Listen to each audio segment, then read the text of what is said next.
Hello everybody, this is ManuS and welcome to another Eternal Brews video. So it's been a while since I last updated Strangers, and thanks to the Tale of Horus Traver, the father of all strangers as it seems, we have some new toys which allowed me to further tune and revamp Strangers a bunch, and I figured I'll share it with you guys. So everyone that loves Eternal's favorite tribe of strangers gets the latest scoop on the archetype and can go into battle with new strength. Since the archetype, I feel like actually got quite a bit better, more consistent, a bit more powerful, but I'll explain in a moment. Okay, so the new cards basically are Horus Traver and Triumphant Stranger, but also indirectly Grim Stranger. Basically before, Grim Stranger would have been too much of a strain on the power base and would have made the deck too stumbly and inconsistent, trying to make Primal Shadow work on turn 2 with a Fire 1-drop and a Primal 1-drop. But Horus Traver is really great at fixing the colors in the deck overall, and especially helping fix the shadow for Grim Stranger, because we really can't and don't want to run something like Seek Power, because that's not what the deck is about. The deck is aggressive. And yeah, as one of my viewers on a recent stream correctly pointed out, is what about Grim Stranger, and he reminded me to re-evaluate the card with Horus Traver, and I realized that with Horus Traver, Grim Stranger is actually realistic and good, because before it was just not worth the cost to put it in, but now the deck can very well support Grim Stranger, and if you can support Grim Stranger, it's a no-brainer to run it, because it's a really powerful card. It's basically similar to another Ruthless Stranger, except that it has some upsides against jump blockers and some downsides in combat, because it's not an actual attack point they gain, making them not trade better. But yeah, it's all in all still making the deck faster and hit harder and more aggressive, which is exactly what we want basically, because I found that the best version of Strangers is an aggressive deck. I actually tried a mid-range value-oriented Stranger build that is slower without many 1-drops and stuff on a recent stream, and the deck felt and performed much worse than this. Especially now that we have the redundancy of 12 1-drops like most good aggro decks in this game have. So we have a great aggro curve, like a big aggro deck. Alright, so we have 4 Hearty Stranger, 4 Horus Traver, 4 Ruthless Stranger, that's our 1-drops. Then we have 8 2-drops, 4 Combrei Stranger for color fixing, and 4 Grim Stranger. Combrei Stranger is necessary to make the influence work well enough and consistent enough. It's just better than, say, running Hair Trigger Stranger for the quick draw. The quick draw is just not that important. Sure, it can be nice, especially against like small blockers for our 1-drops that would otherwise potentially be traded with by grenades and stuff, but we have Hearty Stranger and Determined Stranger for that, and Stand Together, and later also Battle Tested Stranger, or simply Fly Over with Soaring Stranger. So we already have plenty of ways to avoid bad trades in combat, or avoid combat entirely with Soaring Stranger. And yeah, this is really good also for Forsworn Stranger, giving us a lot of influence by turn 3. A lot of the time that means we have 4 or 5 influence when we drop Forsworn Stranger if we had a Combrei Stranger on turn 2. So that's really powerful, because having a 4/4 or 5/5 for 3 on curve that is also immune to Annihilate is really great. And then yeah, Grim Stranger, like I said, just very aggressive, powerful, heavy hitting 2-drop. Then we have Determined Stranger, our first Anthem type effect, Obelisk type effect.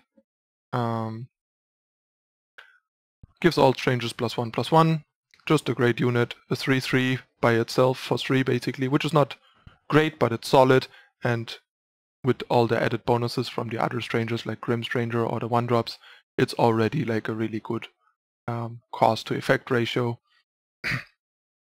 And the more strangers you have out, the more powerful it becomes. Forsworn Stranger, just a really good standalone unit, a bit vulnerable to silence, but that's not that big of a deal when your entire deck is great silence targets. But sure, sometimes you'll just play it and they kill it with a silence, which is going to suck, but every time they don't, it's super worth it. It's basically like a False Prince, except that it's a bit better because it's a stranger and gets all the buffs from the strangers. And instead of a random spell turning it into a frog, it's a random silence turning it into a dead card. But overall, I'd say it's much less vulnerable than a False Prince, because there's much less colors in decks that have the potential to silence Forsworn Stranger than decks that have the potential to turn False Prince into a frog. Then we have 4 Soaring Strangers as our 4-drop of choice. Flying is really powerful in an aggressive deck. In a lot of situations you'll just drop Soaring Stranger and in 1 or 2 swings your opponent just dies because they can't profitably stall you anymore, and a lot of decks have big problems with flyers if they are not like time decks with Titan, and the Titan decks we have 3 Vanquish for. Or just ways to make our units big enough to attack into a Titan. Then we have Battle-Tested Stranger, our 2nd Obelisk. This is basically turn 4 Obelisk and this is turn 8 Obelisk. Yeah, this guy is super powerful. 5 cost 4/4, not that powerful, but the +2/+2 to all of our other units is super powerful. So on its own it's underpowered, but with a couple of strangers around it's overpowered. That's sort of how to balance it. And last but not least, I added 2 new Triumphant Strangers. Basically only 2, partially because there's only so much space, and you only want so many 5-drops, because otherwise your hand's gonna get slow and clunky. And the other thing is, the card is very fragile. If you play it on its own, it's a 2/2. It's vulnerable to silence, turning it into a 1/1 for 5. It's very vulnerable to a lot of removal, and it basically wants a bunch of other strangers around to be really good or not be under much pressure, so you have time for the ability to kick in. And yeah, the thing is, Triumphant Stranger is basically best when you already have a decent board of strangers, and that's when we're already doing well, so it's best in scenarios that are already going well for us, and in that scenario, like any stranger that adds an ability is really good. So, but yeah, the card is still really powerful. It's nice after a sweeper. If they are out of answers after the sweeper, the card can take over the game on its own, or in a stall, the card can just completely run away with the game. It definitely does something broken if it's not answered, but it is fragile, and there's a myriad of ways to shut it down, and it is really slow and costly. So I decided 6 5-drops is a reasonable number, and Battle-Tested Stranger is just so much better and synergetic than Triumphant Stranger that there's only room for 2 Triumphant Strangers. Then we have 29 power. I'll talk about that in a moment. And as like non-unit support, we have 2 protect, basically to protect our key strangers from silences and removal, to not get blown out, like for example protect our flying or our big pump. I wouldn't mind having like a 3rd, for example, but it's all a matter of space and the other cards seem more important. And we have 3 Vanquish to make sure that we don't get stalled out by too many big guys, because we can make our guys pretty big and we can even make our guys fly over big guys, but if there's a Titan we need an answer. So I didn't want to run a ton of removal. I experimented with more removal, but less removal in the end feels better with the deck, and just having a couple of Vanquish to deal with the big guys seems pretty good here, especially with Titan for Soaring Stranger. And last but not least, we have 3 Stand Together. Initially I had 2 Stand Together and 3 Protect, but I think Stand Together is probably just more powerful. The deck is definitely a bit vulnerable to sweepers, especially Harshur, and Stand Together is great for that. Also, it's another pump effect to make our strangers even bigger, and it once we cast it, it permanently basically protects all the units that were in play from removal and silences, and makes it really hard for the opponent to break up our synergies, even though it's clunkier than Protect.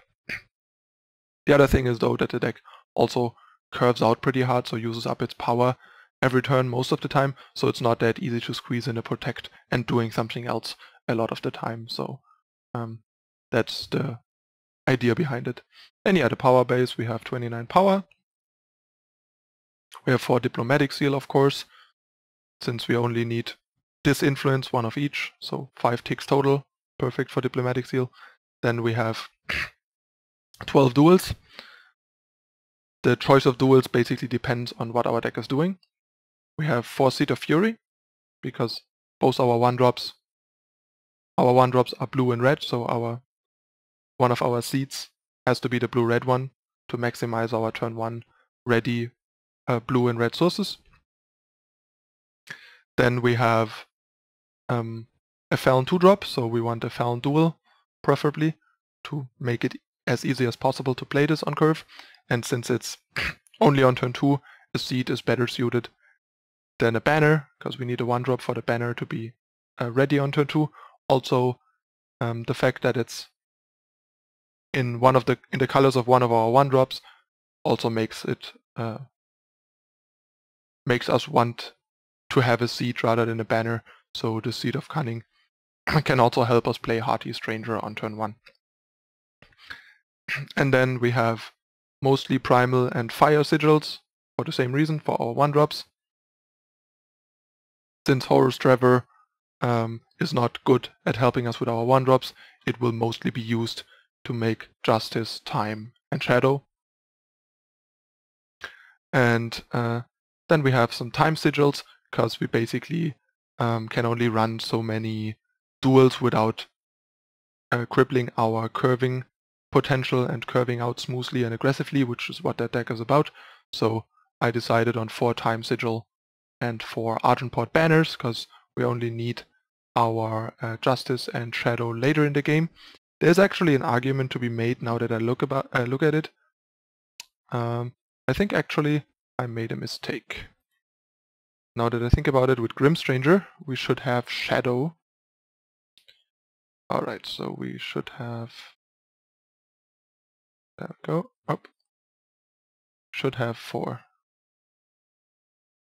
Shadow, and then, especially because we also have Stand Together, we should have Combrei banners. There we go. Now it makes more sense.